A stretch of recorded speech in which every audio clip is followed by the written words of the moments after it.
Brown spots showing up in a lawn almost always mean one of four things, and most people treat all four the same way, which is usually why the spots keep coming back. Some are fungal, some are chemical, caused by dog urine burning the grass. Some are just drought stress, where the grass is still alive but shutting down to survive. And some are grubs, eating the roots underneath, so the grass above just gives up. The fix is different for each one, and using the wrong fix on the wrong problem is a big part of why lawns often look worse in August than they did back in June. Before getting into how to tell these apart and what to actually do about each one, there's something worth mentioning once and then leaving alone for the rest of this. There's a book that covers this same material in a lot more depth, along with the watering schedules, fertilizing timing, and soil work that keep a lawn from ending up in this state in the first place. It's sitting in the description and pinned in the comments if that's something worth keeping around. That's the only time that comes up, so let's get into the actual diagnosis. The most common cause during warm, humid stretches is a fungal disease called brown patch. It shows up as roughly circular areas that can range from a couple of inches across to several feet, and in the early morning, while dew is still on the grass, the edge of the patch often has a darker ring around it, sometimes called a smoke ring, where the fungus is actively spreading. Brown patch needs specific conditions to take hold. Nighttime temperatures staying above 65 degrees, combined with grass blades staying wet for more than about 10 hours at a stretch, create the exact environment this fungus thrives in.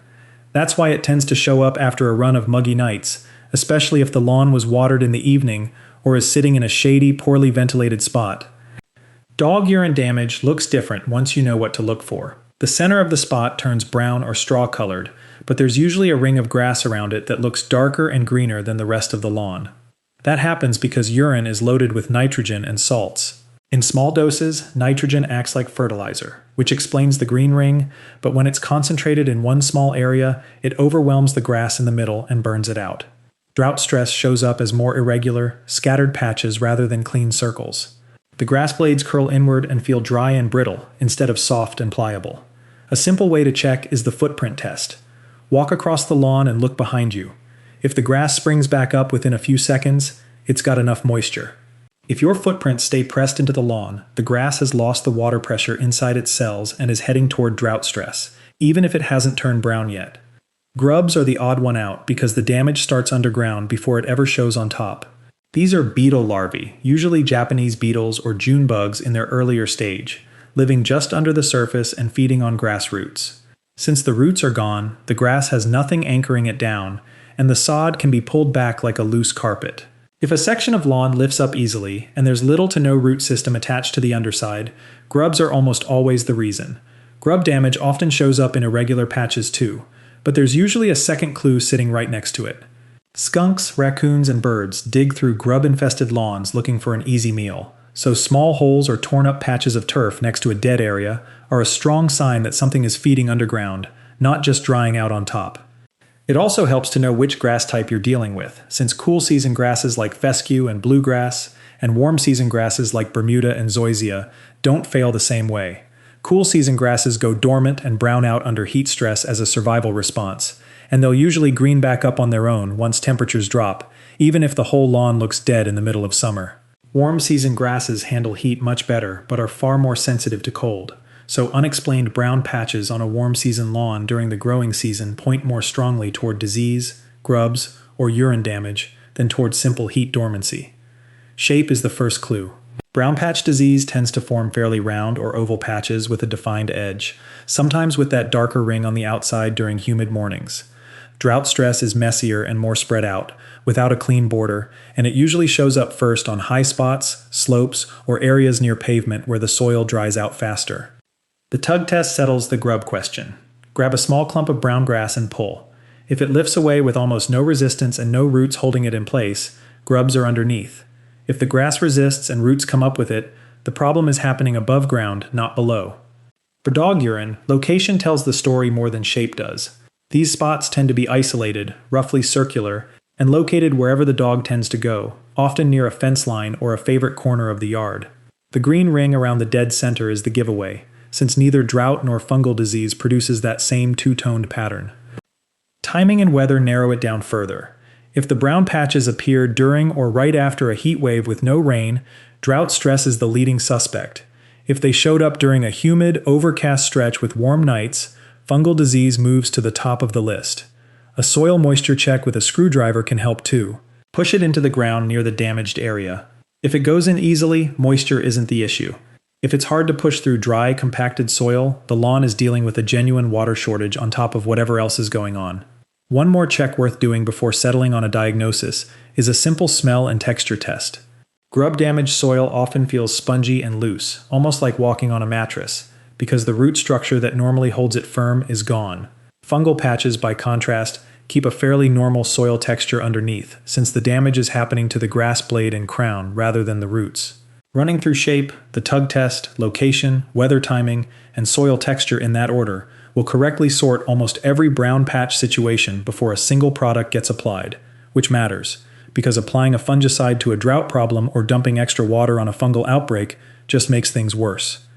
Once the cause is identified, the weekly fix follows a consistent pattern, with small adjustments depending on what's driving the damage. Mowing height comes first, because it affects every other problem on this list. Keeping grass between 3 and 4 inches tall protects the soil underneath from direct sun, which keeps roots cooler and holds moisture in the ground longer. Cutting shorter than that removes the shade layer the grass relies on and speeds up moisture loss, making both drought stress and fungal disease worse. Mower blades should stay sharp too, since a dull blade tears grass instead of cutting it cleanly, and torn tips are an easy entry point for fungal spores. Watering needs to happen on a specific schedule rather than a little bit every day. 2 to 3 deep waterings a week, delivering around ½ an inch to an inch of water each time, trains the roots to grow downward in search of moisture. Watering should happen early in the morning, before the heat of the day sets in, so the grass has time to dry off before evening. Watering at night is one of the main things that sets up the humid, wet conditions brown patch fungus needs to spread, so switching that timing alone can slow an active outbreak. Measuring that ½ inch to inch of water is easier than it sounds. Setting a few empty tuna cans or a rain gauge around the sprinkler zone and timing how long it takes to fill to that depth gives an exact runtime for that specific system, since sprinkler output varies a lot depending on water pressure and nozzle type.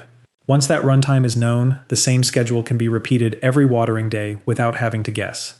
For fungal brown patch specifically, reducing moisture and improving airflow around the affected area does most of the work. That means watering only in the morning, avoiding overwatering, and if there are overhanging branches or dense areas nearby, trimming them back so air can move through and dry the grass out faster. In many cases, brown patch resolves on its own once the weather shifts to cooler, less humid conditions, so the goal during an active outbreak is just to stop making it worse. For a severe repeat outbreak that keeps returning year after year in the same spot, a lawn-safe fungicide labeled for brown patch can shorten the active infection window, but it works best as a supplement to the cultural fixes above, not a replacement for them. Applying a fungicide while still watering in the evening just delays the same outbreak rather than solving it. If a fungicide gets used, rotating between different active ingredients from one application to the next helps prevent the fungus from building resistance, which is a real problem when the same product gets used repeatedly on the same lawn. For dog urine spots, the fix is more direct. Right after the dog goes, running a hose over the spot for a few seconds dilutes the nitrogen before it concentrates enough to burn the grass. For spots that have already turned brown, working a small amount of gypsum into the soil helps neutralize the built-up salts. Once that's done, raking out the dead grass, loosening the top layer of soil, and reseeding with a matching grass seed gets the spot filled back in within a few weeks under normal watering. For drought stress, the deep, infrequent watering schedule described above is the actual treatment, not just prevention.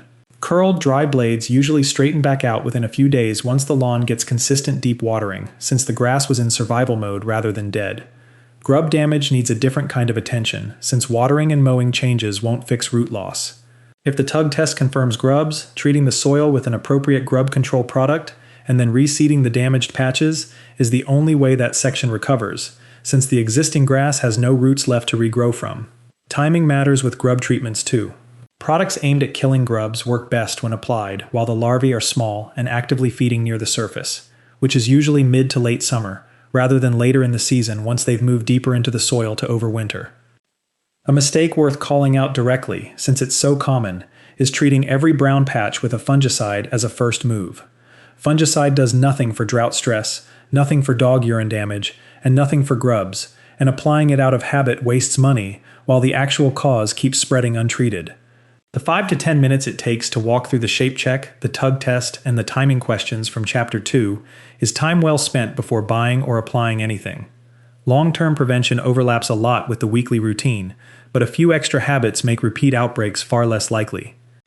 Aeration once or twice a year, ideally in spring or fall rather than the middle of summer, loosens compacted soil and lets water, air, and nutrients reach the root zone instead of running off the surface. Compacted soil holds water at the surface longer, which feeds fungal disease, and it also blocks roots from growing deep enough to handle dry spells, so this one change touches 2 of the 4 causes at once. Dethatching matters for similar reasons. A thick layer of dead grass and debris sitting on top of the soil holds moisture against the crown of the grass and creates the damp environment fungal disease needs. Raking that layer out periodically, especially before it builds up past half an inch, keeps that moisture from turning into a fungal outbreak later.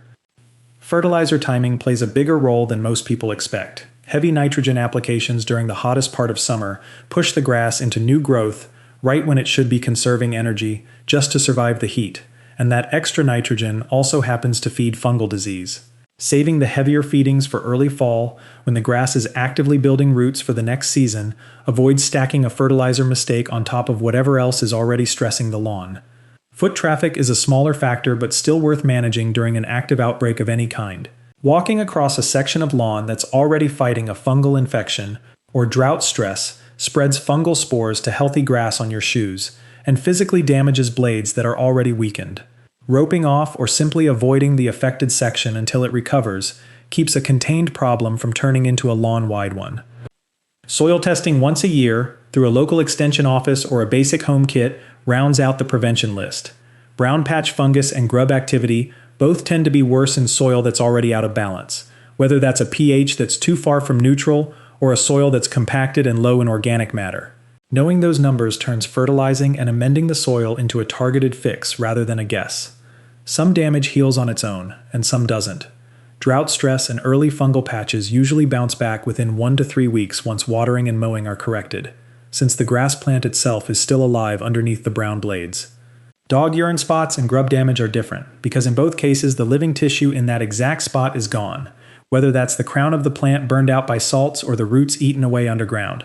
Those spots need actual reseeding rather than patience. The general rule is simple. If the grass in the damaged area still has white or light-colored roots attached when you tug on it, give the routine 2 to 3 weeks before doing anything else. If the roots are gone or the area lifts away like a loose mat, reseed it now rather than waiting, since there's nothing left there to recover on its own. The 4 causes covered so far explain most brown patches, but 2 insect problems show up often enough to mention, since they get mistaken for drought or disease constantly. Chinch bugs cause yellow to brown patches that show up first in the hottest, sunniest parts of the lawn, especially strips next to a driveway or sidewalk where heat reflects back onto the grass. They're tiny, only about 1/6 of an inch long, so they're easy to miss without checking closely. Sod webworms cause similar patchy browning but tend to show up in early to mid-summer, and the giveaway is small notches chewed out of grass blades along with silky webbing near the soil surface early in the morning. Both are easy to confirm with the same simple test. Cut the top and bottom out of a coffee can, push what's left a couple of inches into the soil at the edge of a damaged patch, fill it with soapy water, and wait about 5 minutes. Chinch bugs and webworms float to the surface within that window if they're present, which turns a guess into a confirmed diagnosis in less time than it takes to drive to the store for a product that might not even be the right one. Pulling everything together, here's the routine worth running every single week during the growing season, regardless of whether brown patches are currently visible. Walk the lawn once and look for new spots, checking shape, location, and whether nearby areas show digging or chewed blades. Run the tug test on anything suspicious rather than assuming. Confirm the mower is set between 3 and 4 inches with a sharp blade before cutting. Water 2 to 3 times that week, early in the morning, aiming for that half-inch to inch total measured with a tuna can or rain gauge, and skip evening watering entirely. If a dog is using the yard, hose down any fresh spots the same day. And once a season, work in aeration, dethatching if the layer is building up, and a fall fertilizer application instead of a summer one. Standing in the lawn care aisle looking at a wall of bags and bottles is where a lot of the earlier diagnosis work gets thrown out the window, so it's worth knowing what these labels are actually telling you. Fungicides come in 2 broad types: Contact fungicides sit on the surface of the grass blade and protect whatever they're covering at the time of application, which means new growth after spraying is unprotected until the next application. Systemic fungicides get absorbed into the plant itself and protect new growth for a period of time after that single application, which is usually the better choice for an active brown patch outbreak since it keeps working between sprayings rather than needing to be reapplied every time it rains or the lawn gets mowed. Grub control products split into two categories that matter just as much as the type does. Preventive products, often containing an ingredient like imidacloprid or chlorantraniliprole, get applied earlier in the season before eggs have hatched, and they work by being present in the soil and grass tissue when the young grubs start feeding. Curative products are meant for grubs that are already actively feeding and causing visible damage, and they tend to act faster but have a narrower window of effectiveness once grubs have grown larger and moved deeper into the soil. Reading which category a product falls into before buying it prevents the common letdown of applying a preventive product to an active, visible infestation and wondering why the damage kept spreading for another week or two afterward. Gypsum, used for dog urine spots, is often sold alongside general soil conditioners, and it's worth checking that the product is actually gypsum, which is calcium sulfate, rather than a generic soil amendment blend that doesn't specifically address the salt buildup urine leaves behind.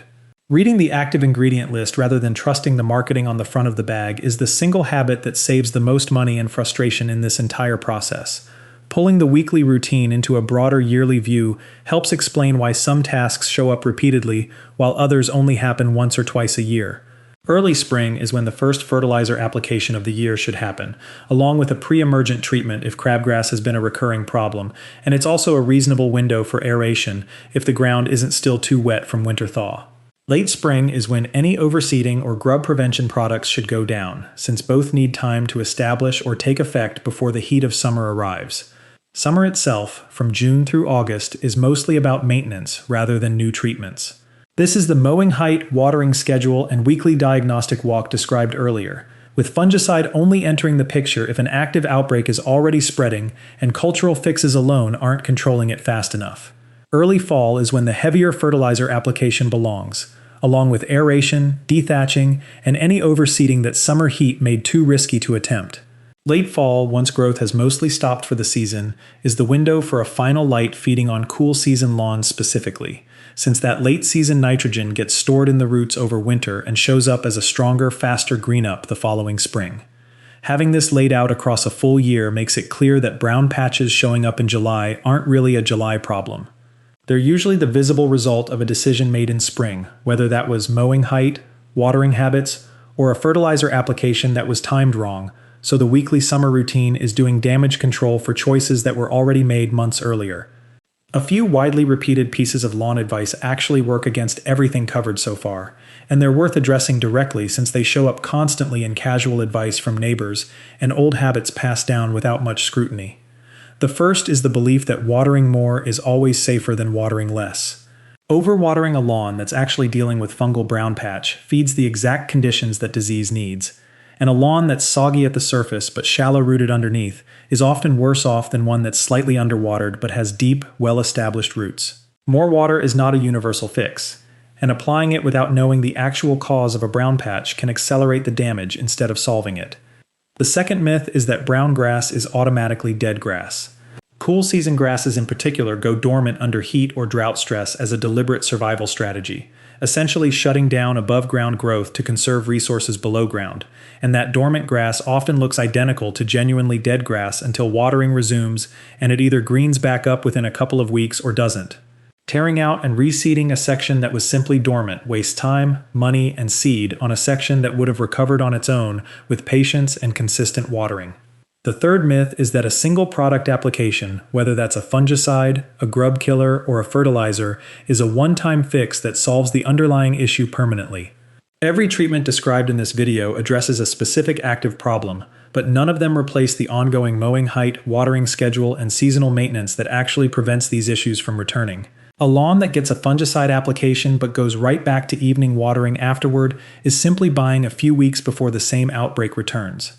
Everything in this video holds true generally, but which cause shows up most often depends a lot on regional climate. In hot, humid regions like the southeast, fungal brown patch is by far the most common culprit during summer, since the combination of heat and humidity that the fungus needs is present for weeks or months at a stretch, rather than just the occasional muggy night. Lawns in these regions benefit the most from strict morning-only watering and extra attention to airflow around shaded, poorly ventilated sections. In hotter, drier regions like the Southwest, drought stress dominates the list of causes, and fungal brown patch is comparatively rare simply because the humidity it needs isn't consistently present. Watering schedule and mowing height carry even more weight in these climates, since there's less natural rainfall to compensate for any mistakes in either one.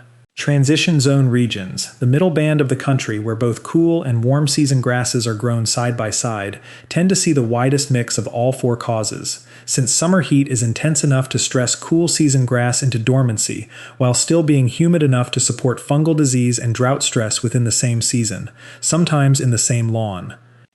Dog urine and grub damage show up everywhere regardless of climate, since both depend more on local conditions, whether there's a dog using the yard and whether the local beetle population is active, than on broader regional weather patterns. Knowing which of the four causes is statistically most likely in a given region doesn't replace the diagnostic steps from Chapter 2, but it does help narrow down where to start looking first when a new patch shows up. None of this requires a shed full of equipment, but a handful of cheap items make the whole process faster and more accurate. A flathead screwdriver doubles as a soil moisture and compaction tester, and it costs nothing if there's already one in a drawer somewhere. A couple of empty tuna cans or a $5 rain gauge turns watering time into an exact, repeatable measurement instead of a guess. A sharp mower blade, or a spare one kept on hand so the dull one can be swapped and sharpened without delaying a scheduled mowing, protects against the tearing damage that invites fungal spores in. An empty coffee can with both ends removed handles the soapy water flush test for chinch bugs and webworms, and keeping a small bag of gypsum in the garage means a dog urine spot can be treated the same day it's noticed, rather than sitting there for a week while a supply run gets planned. None of these items cost much individually, and together they turn most of the diagnostic and treatment steps in this video into something that takes 15 or 20 minutes on a weekend, rather than a specialized job that needs to be scheduled around a professional's availability. That's the full picture behind brown patches, why they show up, how to tell the causes apart, and the weekly habits that stop them from spreading. Getting the mowing height, watering schedule, and seasonal timing right handles most of what causes this in the first place, and catching the right cause early is what keeps a small brown spot from turning into a lawn that needs to be redone from scratch.